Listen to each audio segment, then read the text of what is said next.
Bom dia aos irmãos e é bom estarmos juntos.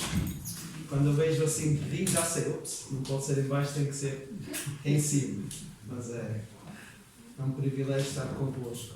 Se importa que eu retire a máscara? Uma coisa boa nos últimos anos de se pregar é podermos fazer isto. É bom estar com os irmãos e muito nos alegramos em ter o privilégio de estarmos juntos esta manhã. E como o pastor Macaé já o tinha dito, nós também de facto queremos expressar a nossa gratidão enquanto família pelo apoio das vossas orações e das vossas contribuições para que de facto fosse possível e seja possível nós podermos continuar a trabalhar e a fazer a obra lá em Trás-os-Montes, mais precisamente Vila Real e Chaves. E é um privilégio para nós esta manhã estarmos juntos convosco e partilhar um pouco aquilo que Deus tem feito lá naquela região e também trazer uma mensagem desafiadora para os irmãos. E, como título para a pequena meditação desta manhã, uma pergunta que eu trago para vós. Porquê servir a Deus? E porque é importante para nós como cristãos servirmos ao Senhor? Se pudéssemos resumir tudo numa só frase, num versículo, seria um versículo que já foi lido há pouco. 1 Coríntios capítulo 9, versículo 16, em que o apóstolo Paulo vai então dizer, não é? Porque se eu anuncio o Evangelho, não tenho de me gloriar, pois me é imposta essa obrigação. E ai de mim, se eu não anunciar o Evangelho. Ai de mim, se eu não anunciar a Jesus Cristo. E é isto que deve ser a obrigação de todo o cristão. Se pudéssemos responder, porque nós não temos outra opção, senão sermos os mensageiros da mensagem que nos foi entregue para sermos os transmissores fiéis dela, que é a palavra do Senhor. Mas partilhar um pouco convosco o que Deus tem feito lá em cima, então em Vila Real. Graças a Deus nós chegamos naquela comunidade faz este ano 8 anos, se não estou em erro, 8, 9 anos. Chegamos àquela igreja lá em cima em Vila Real, uma igreja a necessitar de muita oração, totalmente desfeita pelo seu passado recente então na altura, poucos congregantes. Nós chegamos lá, eram 8 pessoas que estavam a congregar lá em Vila Real. Havia até durante a semana cultos que eu estava lá sozinho, sem mais ninguém, para orar ao Senhor. E desde cedo nós começámos a orar por aquela comunidade em Vila Real. E algo que eu fiz logo foi tentar perceber a realidade da região onde estava inserida a Igreja Batista de Vila Real. E claro, olhando para trás os montes, fiquei aterrorizado quando depois em 2016, se não estou eu, sai o primeiro censo da Aliança Evangélica Portuguesa, que veio corroborar um pouco aquilo que eu já tinha-me apercebido e tinha encontrado na nossa região. Cerca de 500 mil habitantes, mais ou menos, mais coisa menos coisa, em toda a região transmontana. Quando nós ligamos Vila Real e Bragança, nós vamos encontrar ali cerca de 500 mil habitantes. Um pouco menos hoje, porque tem decrescido, mas naquela época eram mais ou menos 500 mil habitantes. E uma igreja batista. E uma igreja batista, sendo essa a igreja batista de Vila Real, com 8 membros. Uma realidade terrível. E também quando fui fazer um pouco mais da sondagem, fui-me apercebendo que a Assembleia de Deus, por exemplo, que era a maior comunidade evangélica em toda a região, ela por si só estava a fechar congregações e a centralizar nas grandes cidades as suas comunidades. Por exemplo, 15 minutos de carro, mais ou menos 20 minutos de carro, uma pequena cidade ou vila, como Vila Pouca de Aguiar, com cerca de 30 mil habitantes, não tinha uma única igreja evangélica, nenhum testemunho, e ainda hoje não tem. Temos orado muito por essa região também. E Deus tem tocado o nosso coração, temos orado muito a Deus, e então lancei um desafio à Igreja Batista de Vila Real. Nos próximos, em 2016, nos próximos 10 anos, 11 anos, se Deus permitíssemos, nós fundarmos 5 novas igrejas em todo o distrito de Trás-os-Montes, e começamos a fazer as nossas caminhadas de oração, começamos a fazer as nossas investidas missionárias evangelísticas em algumas localidades, Vila Pouca da Guiar, Chaves, caminhadas de oração em Bragança, e pela graça de Deus, há 2 anos, Deus nos deu o privilégio de termos uma família que abriu as portas de sua casa em Chaves, para nós começarmos os nossos cultos e os estudos bíblicos na casa dessa família. Veio a pandemia, fechou tudo, e resumidos, a Zoom. E em 2020, o ano passado, em 2020, há 2 anos, já passou 2 anos, sentimos no nosso coração o desejo de alugarmos um espaço, mesmo ao lado do hospital de Chaves.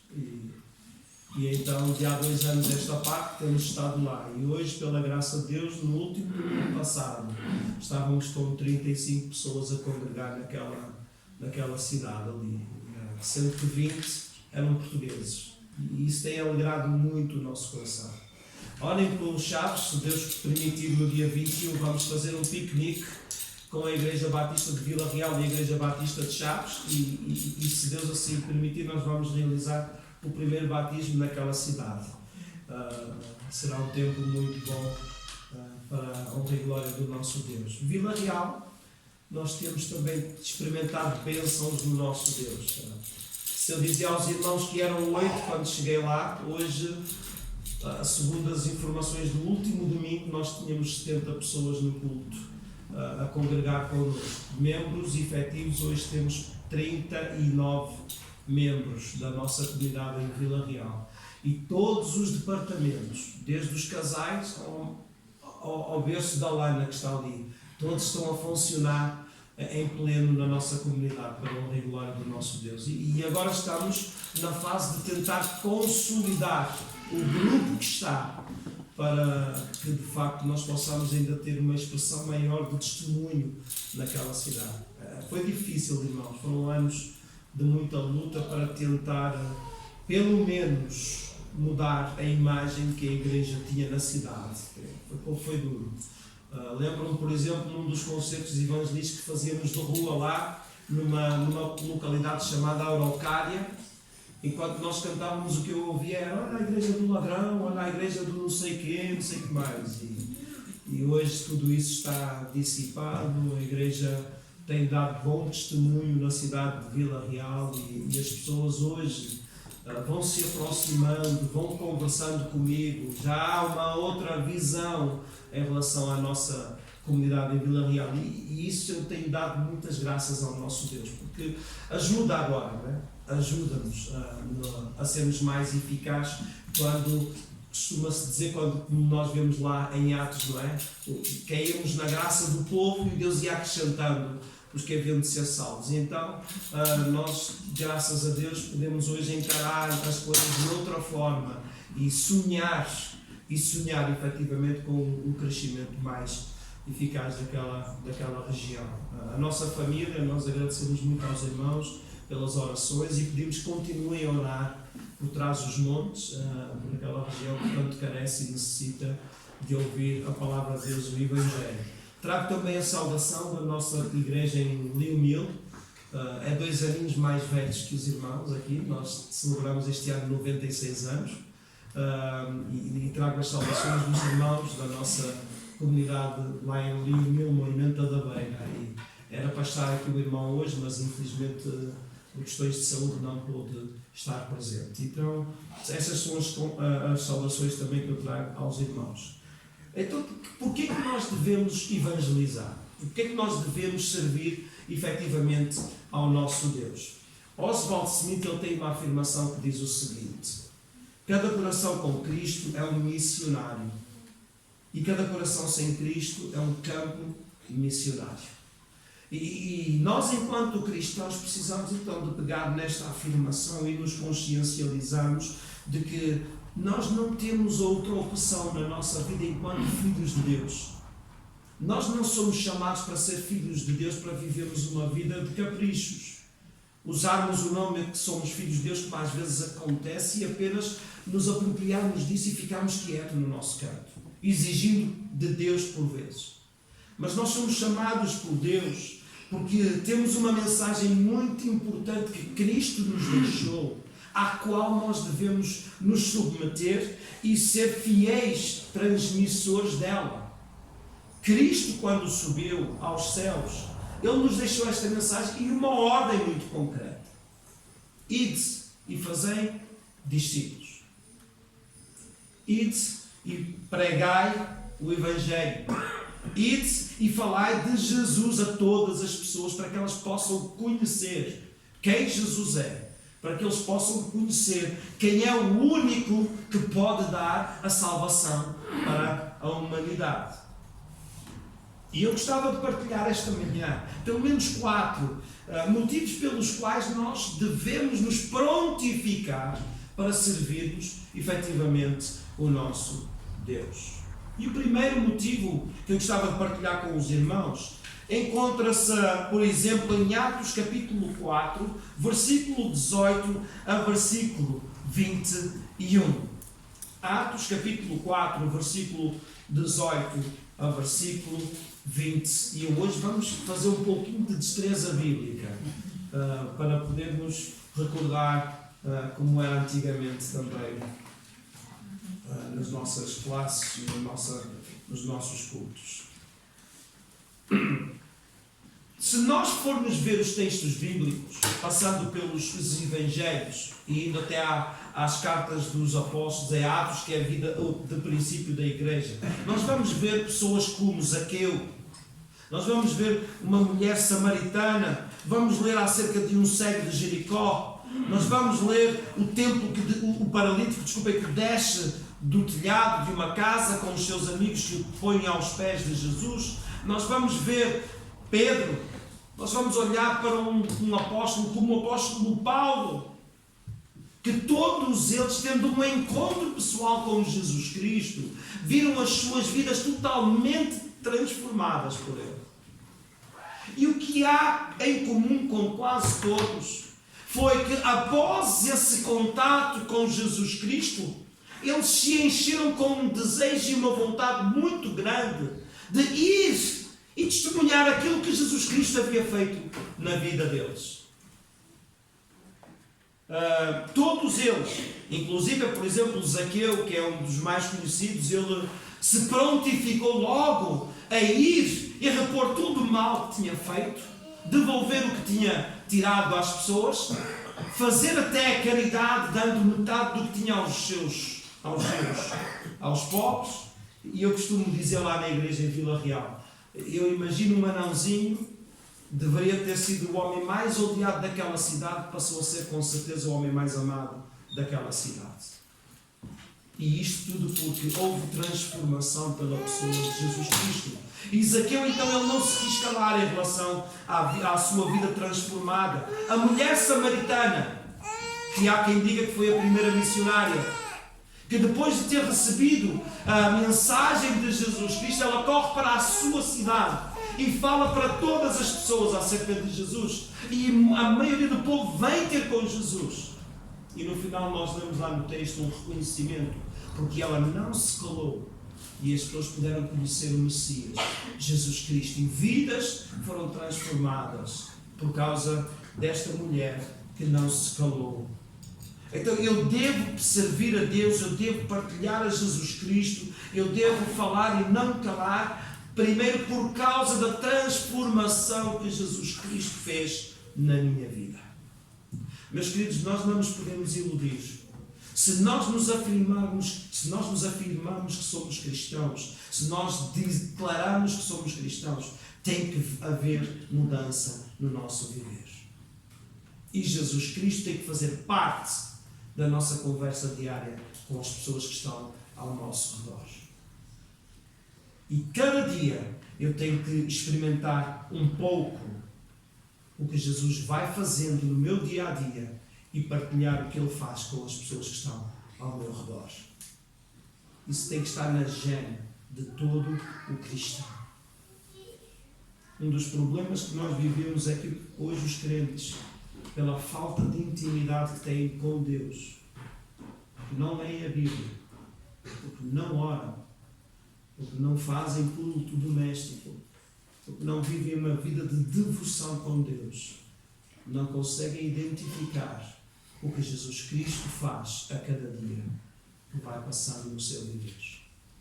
Mas, meus queridos, nós temos que ver transformação diária no nosso viver e partilhar o que Jesus Cristo diz. Vejam o que é que lá então no capítulo 4, do versículo 18 ao versículo 21, sabemos que neste texto o que nós vamos ver, apóstolo Pedro, ele é preso e João, são açoitados, são maltratados na prisão, mas tiveram que ser libertos pelos líderes religiosos de então. E tudo isto aconteceu porque eles simplesmente pregavam o Evangelho. As boas novas da salvação falavam quem Jesus Cristo era e o que os próprios que os ouviam haviam feito contra o seu mestre.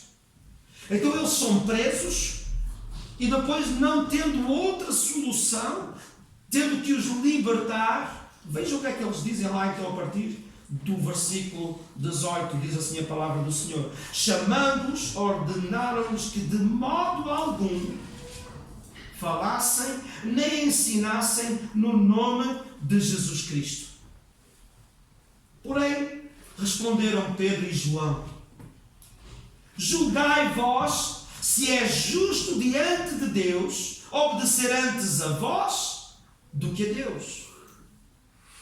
Pois não podemos deixar de falar do que temos visto e ouvido. Eles, porém, ainda os ameaçaram mais e, não achando motivo para os castigar, deixaram-nos ir por causa do povo, porque todos glorificavam a Deus pelo que acontecera. Meus queridos, e isto tem que ser assim com a nossa vida. A quem é que é mais importante nós obedecermos hoje? Aos nossos caprichos? Aos nossos desejos individuais? À nossa carnalidade?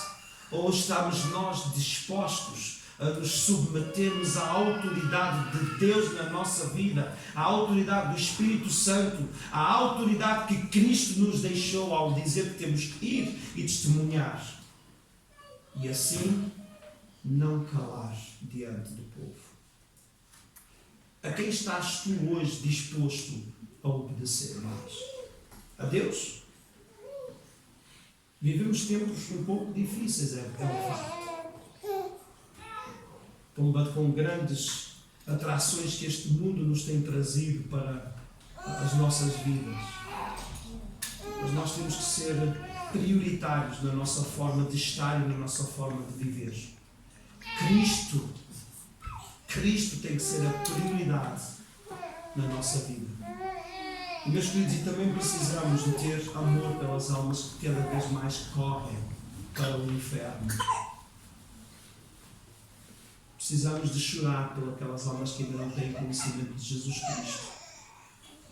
E não calar, conforme Pedro e João dizem aqui. Se Cristo de facto transformou a tua vida, tu tens de ter a necessidade de sentir este desejo de partilhar o que Jesus Cristo fez, faz e continua a fazer na tua vida com todas as pessoas ao teu redor. Em segundo lugar, nós precisamos de servir a Deus e ter este desejo de partilhar, porque é a plena certeza de que estamos a fazer a vontade de Deus na nossa vida. E o texto que já foi lido há pouco, 1 Coríntios, capítulo 9, versículo 16, diz assim, então: porque se eu anuncio o Evangelho, Eu não tenho de me gloriar, pois me é imposta esta obrigação. E ai de mim se não anunciar o Evangelho.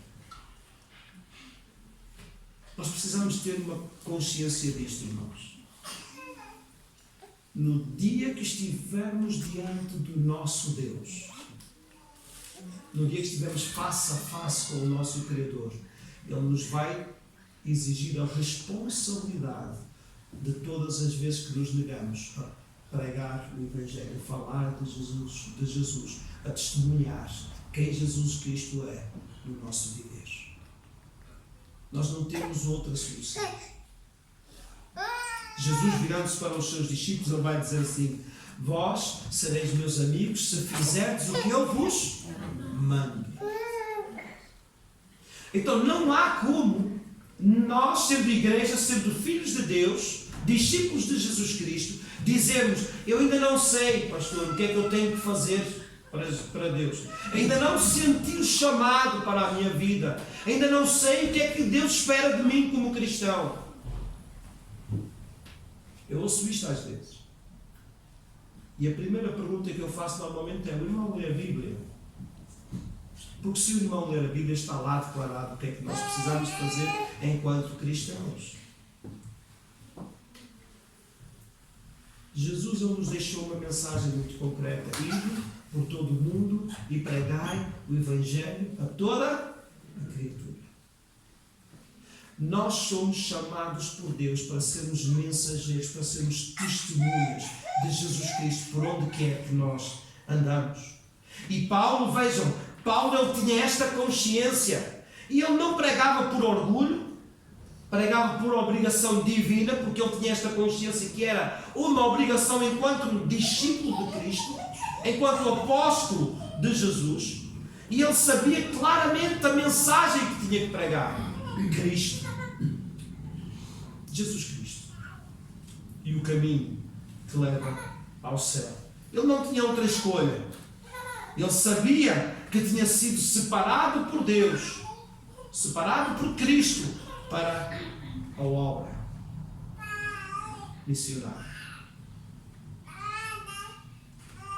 Ninguém entra na obra missionária sem ser chamado, como da mesma forma ninguém sai da obra missionária quando é chamado. Meus queridos, todos nós que estamos aqui somos missionários. Somos missionários do reino de Deus aqui na terra. E é nossa obrigação.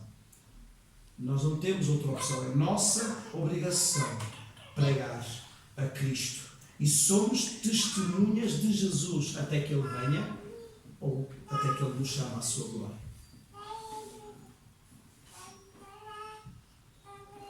A vida cristã, a vida missionária, é para toda a vida.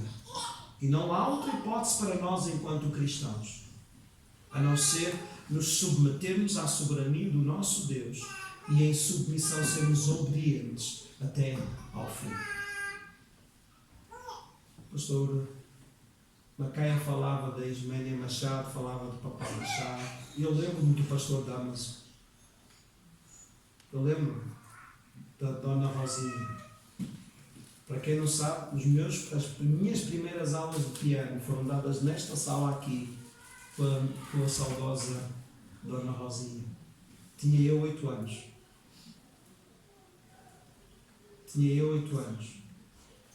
E os irmãos, como eu, sabem, o pastor Damaso serviu até ser chamado para a glória. O Papai Machado serviu até ser chamado para a glória. E todos nós que aqui estamos temos que servir a Cristo até sermos chamados para a glória. Não temos outra opção. É nossa obrigação. Ide por todo o mundo, e deixem-me aproveitar, ide pelo Porto e pregai o Evangelho.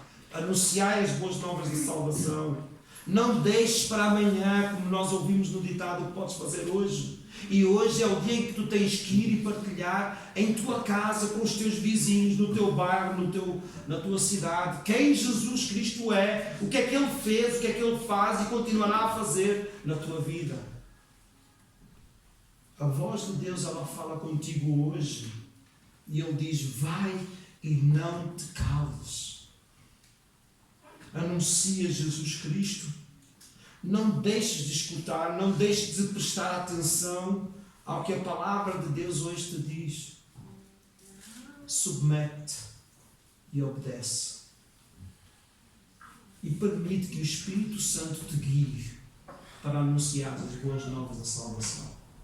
Eu tenho desafiado os irmãos lá em Vila Real no seguinte, todos os dias de manhã, para que eles quando acordem, orem a Deus e peçam por uma oportunidade de testemunho. Que Deus coloque na frente deles alguém a quem possam testemunhar a Cristo. Se fizerem isso, garanto-vos que Deus vos dará alguém a quem testemunhar quem Jesus Cristo é no teu viver. Jesus nos ensina que para sermos amigos dele, nós temos que fazer o que ele manda. E o que ele nos diz é, vai e não te cales. O terceiro motivo que eu gostava de partilhar convosco, no mesmo capítulo 8 de Atos, versículo 6 e até o versículo 8, Atos capítulo 8, versículo 6 até o versículo 8, diz o seguinte: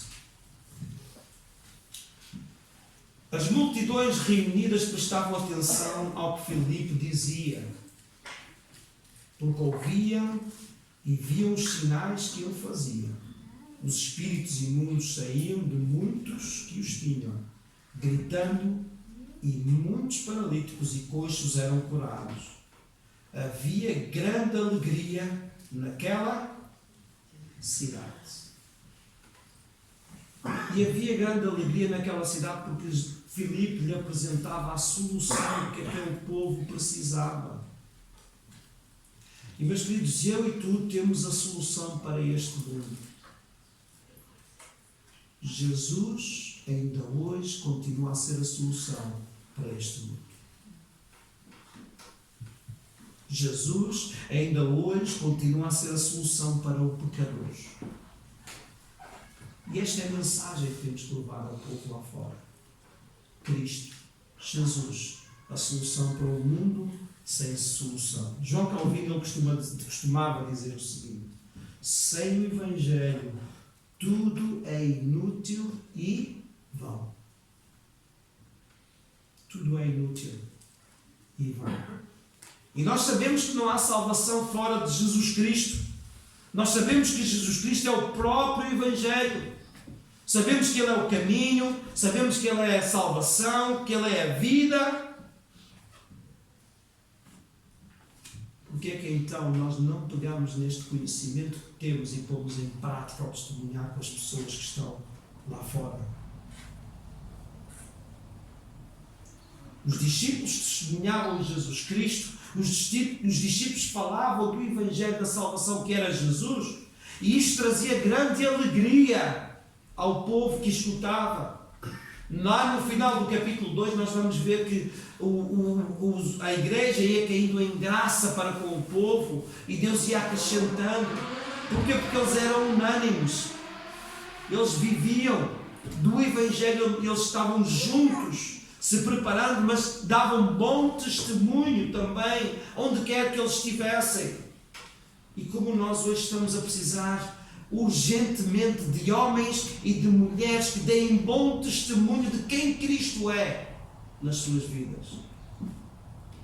No dia 3 de abril nós celebramos batismos lá em Vila Real. Batizamos uma jovem portuguesa, Ana Patrícia. E eu lancei um desafio muito concreto à Igreja Batista de Vila Real. Pelo menos, quando se deslocassem para a igreja, não trouxessem Bíblias no telemóvel, mas trouxessem a Bíblia na mão. Pelo menos, quando fossem para o culto, caminhassem pelas ruas da cidade com a Bíblia na mão, para que as pessoas pudessem ver um povo, ao dirigir-se para a igreja, com a sua espada. Como faz falta vermos como éramos conhecidos no passado, muito mais, pessoas de mais idade devem saber melhor do que eu, não é? Os protestantes eram conhecidos como os homens do livro de capa preta, quando aos domingos se dirigiam para as casas de oração. E hoje nem as Bíblias nós transportamos na mão para que as pessoas vejam. Por isso estamos a precisar de bom testemunho cristão por onde nós caminhamos.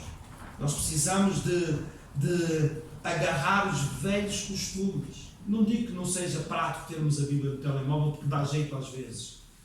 Mas, meus queridos, na casa de oração é tão bom quando nós podemos caminhar com o livro. É tão bom quando nós podemos desfolhar a Bíblia e ver os textos no papel. E mais, valorizarmos o que muitos sofreram para que nós pudéssemos ter a Bíblia hoje. E cada vez que eu caminho com a Bíblia na mão, estou a dar bom testemunho de quem Jesus Cristo é. Tudo isto, nós podemos ver que os discípulos sempre prezaram por dar bom testemunho acerca de Jesus Cristo. E não era indiferente no meio das multidões. E nós hoje? Nós também hoje deveríamos deixar uma marca, um testemunho de que Cristo fez, continua e continuará a fazer na nossa vida. O problema é, se tu hoje não tens nada para testemunhar sobre Jesus Cristo, então tu tens que orar. Tens que rever a tua vida e ver onde é que tu estás a falhar. Porque como cristãos, nós temos que experimentar a presença de Jesus Cristo todos os dias da nossa vida. Porque nós somos o templo do Espírito Santo. E o Espírito Santo habita em nós e Ele tem que trabalhar a nossa vida todos os dias. Precisamos então de nos consciencializar. Para quê? Para mudar o que tem que ser mudado, retirar o que nos está a impedir de servir a Deus, para nos podermos concentrar novamente diante de Deus, afinar o foco. Afinar o foco. E ir para servir ao nosso Mestre. Por fim, a última razão. Precisamos de servir a Deus porque servir glorifica o nosso Deus. Deus ama quando nós nos dispomos para o servir. Isso traz uma alegria tremenda ao coração de Deus, porque por trás de todo o testemunho sincero, por trás de toda a pregação sincera e autêntica, por trás da vida de todo o cristão que é sincero, há um chamado de Deus que produz uma motivação divina no coração do homem para testemunhar e não calar. E isso agrada ao Senhor.